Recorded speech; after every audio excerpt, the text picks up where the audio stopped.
Bismillahirrahmanirrahim. Assalamualaikum warahmatullahi wabarakatuh. Alhamdulillahi rabbil alamin. Nahmaduhu wa nastaghfiruhu li sururi anfusina. Min sayyiati a'malina man yahdihillahu fahillalah wa man yudlilhu fala hadiyalah. Asyhadu an la ilaha illallah wa asyhadu anna Muhammadan abduhu wa rasuluh. La nabiyya ba'da amma ba'd. Bismillahirrahmanirrahim. Ya ayyuhalladzina amanu tubu ilallahi taubatan nasuha. Sadaqallahul azim, sadaqallahul azim. Saudara-saudaraku yang dirahmati oleh Allah Subhanahu wa taala, memuji kita kepada Allah Subhanahu wa taala, kemudian bersalawat kita kepada junjungan kita yakni Nabi Muhammad sallallahu alaihi wasallam. Baiklah, pada kesempatan kali ini kita akan membahas tentang macam-macam orang yang bertaubat. Dalam hal ini kita akan membahas dalam kitab Tanwir Qulub karangan Syekh Muhammad Amin Qurdi Arbali Asy-Syafi'i. Saudara-saudaraku yang dirahmati oleh Allah Subhanahu wa taala, dijelaskan di sini bahawa sungguhnya taubat itu kembali dengan makna raja'a, kembali kepada Allah Subhanahu wa taala. Kemudian di sini dibahas ada 3 macam orang yang kembali kepada Allah. Orang yang bertaubat kepada Allah Subhanahu wa taala disebabkan oleh 3 hal. Yang pertama, man raja'a anil mukhalifat khaufan min azabillahi. Orang yang kembali dari yang berbeda, orang yang kembali dari yang salah, orang yang kembali dari berbuat maksiat, dia kembali khaufan min azabillah, karena takut azab Allah Subhanahu wa taala. Kenapa kita mohon ampunan kepada Allah? Karena kita takut azab Allah. Kita takut siksaan daripada Allah Subhanahu wa taala. Apa siksaan Allah? Siksaan hidup di dunia. Tidak ada ketenangan dalam kehidupan. Siksaan dalam syakaratul maut. Mati dalam keadaan su'ul khatimah. Kemudian siksaan di alam kubur. Tidak sanggup menjawab tanya malaikat mungkar dan nakir. Kemudian di hari kiamat nanti dalam keadaan panas, yang bersangatan panas, yang tidak ada naungan selain naungan Allah Subhanahu wa taala.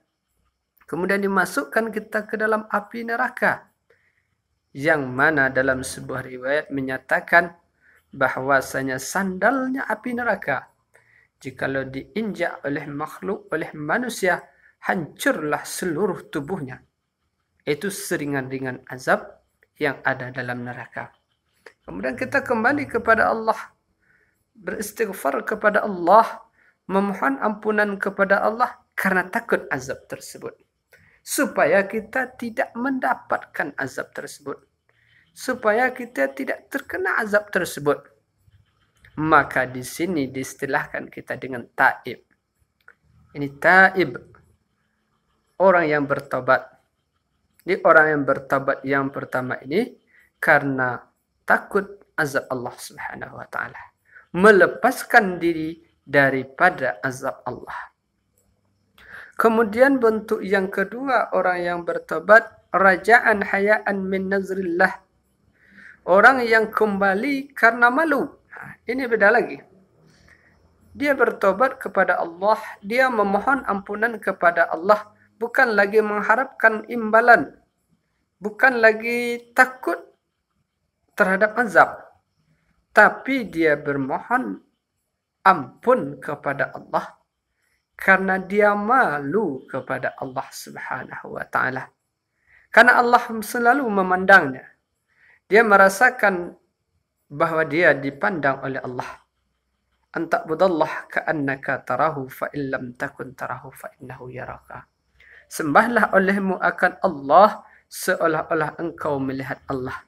Maka jika tidak ada engkau melihat Allah, maka rasakanlah Allah memandang kepada dirimu. Jadi orang yang kedua ini dia merasakan dia dipandang oleh Allah. Ketika dia telah rasakan dia dipandang oleh Allah, maka akan timbul rasa malu di dalam dirinya. Malu dia berbuat maksiat kepada Allah. Dengan rasa malu itu dia bertobat kepada Allah. Dia memohon ampunan kepada Allah Subhanahu wa taala. Maka di sini diistilahkan dengan munib. Orang yang bertobat karena malu kepada Allah, maka dinamakanlah dengan munib. Kemudian yang ketiga, man raja'a ta'ziman li jalalillahi ta'ala fahuwa awwab. Orang yang kembali, orang yang bertobat kepada Allah ta'ziman li jalalillahi ta'ala, karena membesarkan bagi kemuliaan Allah Ta'ala. Di sini dia tidak mengharapkan imbalan lagi. Dia tidak takut azab lagi. Dan dia tidak memandang kepada dirinya lagi. Tetapi yang dia pandang hanyalah Allah Subhanahu wa Ta'ala. Kemanapun dia mohon ampun kepada Allah, ta'ziman li jalalillah, karena memuliakan bagi ketinggian, bagi kemuliaan Allah Subhanahu wa taala, maka diistilahkan di sini dengan si awwab.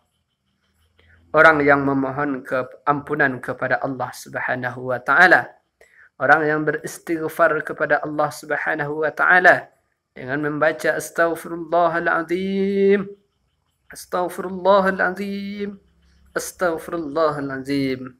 Mereka bukanlah sama. Memang bacaannya adalah sama, tetapi hal dan keadaan orang yang membaca sangatlah berbeda. Walaupun sedemikian, maka tetaplah dinamakan dengan orang yang bertobat. Jika selama ini kita mohon ampunan kepada Allah Subhanahu wa taala karena takut azab Allah Subhanahu wa taala, karena takut marah Allah, karena takut murka Allah, sudah kita bertobat, sudah. Tapi alangkah lebih baiknya kita tingkatkan lagi. Karena di sini kita mengharapkan sesuatu, menghindari diri dari azab Allah.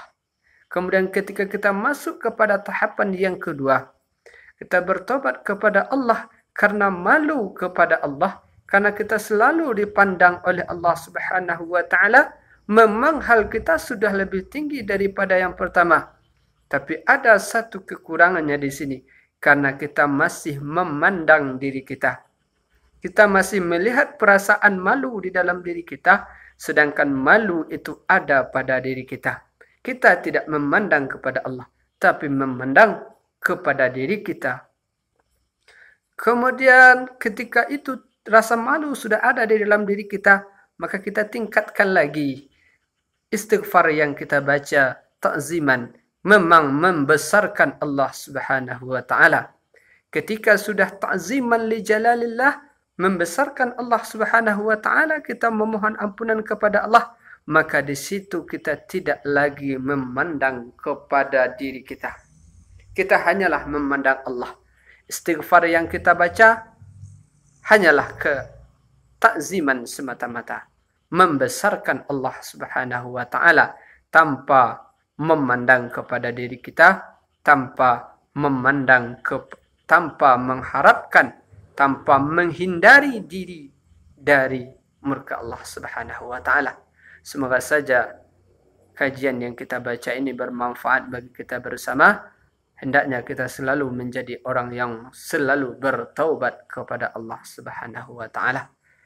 Demikianlah kajian kita pada kesempatan kali ini. Kalau ada salah dan khilaf, saya mohon maaf.